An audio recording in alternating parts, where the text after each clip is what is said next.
আসসালামু আলাইকুম। সবাই কেমন আছেন? আশা করি সবাই আল্লাহর রহমতে ভালো আছেন, সুস্থ আছেন। আমি মুক্তা ইসলাম চলে আসলাম নতুন আরেকটি ছোট্ট ব্লগ নিয়ে। আজকের ব্লগটি হচ্ছে রান্না করার জন্য আমি টুকিটাকি কিছু জিনিস কিনছি, সেগুলো আপনার সাথে শেয়ার করব। অনেকদিন ধরে ভাবতেছি যে আমি একটা কড়াই কিনবো। মার্কেটে গিয়ে অনেক খোঁজাখুঁজির পরে আমার এই কড়াইটা দেখে অনেক পছন্দ হয়েছে। এই জন্য আর বেশি ভাবনা চিন্তা না করে কড়াইটি নিয়ে নিলাম। তার সাথে ম্যাচিং করে ছোট্ট ঢাকনাটাও নিয়ে নিলাম। কি সুন্দর ঢাকনাটা, তাই না? অনেকদিন ধরে কিছু কিছু করে টাকা জমাইছি, সেই টাকা দিয়ে আজকে আমার এই জিনিসগুলো কেনা। এইদিকে আমার রান্না করার জন্য একটা ছুরির প্রয়োজন ছিল। আগেও একটি ছুরি নিয়েছি, সেই ছুরিটা বেশ একটা ভালো না, ধার নিতে আজকে এই ছুরিটা নিয়ে আসলাম। এটা তো খুবই ভাইরাল একটা ছুরি। আমার দোকানদারকে বলতেছিলাম যে আগের ছুরিটা আমার ধার নেই, কিনে আমি ঠকছি, এটাও যদি ধার না হয় তাহলে কিন্তু আমি এটা ফেরত দিয়ে যাবো। দোকানদার বললো ছুরিটা খুবই ভালো, ধারও হবে, আপনি নিয়ে নেন। বাসা এসে দেখলাম না, ছুরিটা সত্যি খুবই ধার। এইদিকে আমি ছোট্ট একটা পাপোশ কিনছি। অনেকদিন ধরে ইচ্ছা ছিল আমার এরকম একটা পাপোশ কিনা। পাপোশটা তো আমার খুবই পছন্দের একটি পাপোশ। আজকের এই ছোটখাটো জিনিসগুলো কিনে আমার যে কি পরিমাণ ভালো লাগতেছে।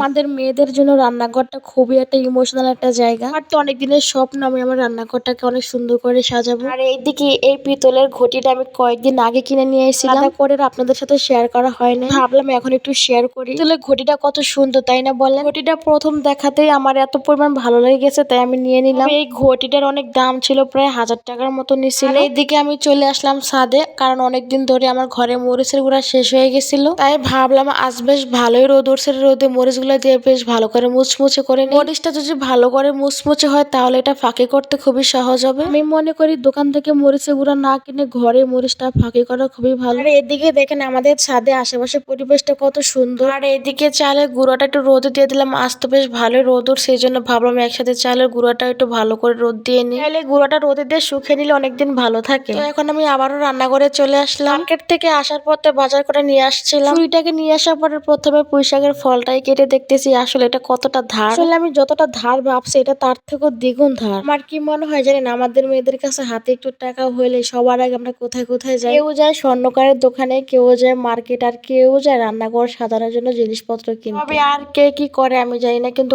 আমার কাছে টাকা হলে আমি সবসময় রান্নাঘরের জন্য এটা সেটা টুকিটাকি যতটুকু পারি না কেন সেটাই কিনি, কারণ আমার কাছে আমার রান্নাঘরটি সব থেকে পছন্দের একটি জায়গা। আমি এখানে কোটাকাটি শেষ করে দুপুরের জন্য রান্নাটা বসাই দিলাম। রান্নার ভিডিওগুলো আপনাদের সাথে আর বেশি শেয়ার করলাম না, কারণ এই রান্নার ভিডিওগুলো আপনারা আমার শর্ট ভিডিওতে পেয়ে যাবেন। তো আজকে মার্কেটে গিয়ে না আমার আরেকটি কড়াই পছন্দ হয়েছিল, টাকা শর্ট ছিল, সেই কারণে আমি কড়াইটা নিতে পারিনি। কোনো একটা জিনিস যদি পছন্দ হয়ে থাকে তাহলে সেই জিনিসটা না নিতে পারলে যে কতটা খারাপ লাগে। আর এদিকে আমি ভাবলাম আমার নতুন কড়াইতে সবার আগে আমি মাংস রান্না দিয়ে শুরু করি। নতুন নতুন হাঁড়িতে রান্না করতে বেশ ভালোই লাগে বলেন। আমার এই মাংস রান্নার ভিডিওগুলো কিন্তু আপনারা শর্ট ভিডিওতে পেয়ে যাবেন। তো রান্না বান্না শেষ করে চলে আসলাম বিকেলবেলা মরিচগুলো ফাঁকি করতে। সারাদিনের এই কয়েক ঘন্টার ভিডিওগুলো আপনারা 3-4 মিনিট দেখেন, কষ্ট করে ভিডিও করি, আর সেই ভিডিওগুলো আপনারা দেখেন অথচ একটু সাপোর্ট করেন। জানেন যখন আপনাদের কাছ থেকে সাপোর্ট এবং ভালোবাসা কিছুই পায় না, তখন না ভিডিও করার মন মানসিকতাই নষ্ট হয়ে যায়। তারপর ভাবি দূর আর ভিডিওই করবো না, আর কখনো ভিডিও আপলোড করবো না, এই ভিডিওতে কোনো ভিউজ লাইক কিছুই আসে না। মরিচের গুঁড়ার কালারটা কত সুন্দর হয়েছে। যদি ঘরে মরিচের গুঁড়াটা তৈরি করেন তাহলে একদম এরকম ফ্রেশ একটা মরিচের গুঁড়া পাবেন, যেটা দিয়ে তরকারি রান্না করলে খেতে খুবই ভালো লাগে। আর হ্যাঁ, যেটা বলছিলাম, একটু সাপোর্ট করলে কি হয় আপনাদের বলেন তো? আমরা যারা এত কষ্ট করে ভিডিও করি আপনাদের কাছ থেকে একটু সাপোর্ট পেলে আমাদের মনটা অনেক খুশিতে ভরে যায়। সবাইকে বলতাছি সবাই একটু বেশি বেশি করে সাপোর্ট করে দিবেন। আর হ্যাঁ, আজকের ভিডিওটি কেমন লাগছে আপনাদের কাছে সবাই অবশ্যই কমেন্ট বক্সে বলে যাবেন। এদিকে দেখছেন আমার মরিচের গুঁড়ার কালারটা কত সুন্দর লাল টুকটুকে। তো আজকের ভিডিওটি এই পর্যন্ত, সবাই ভালো থাকবেন, সুস্থ থাকবেন, আর আমার জন্য দোয়া করবেন। আল্লাহ হাফেজ।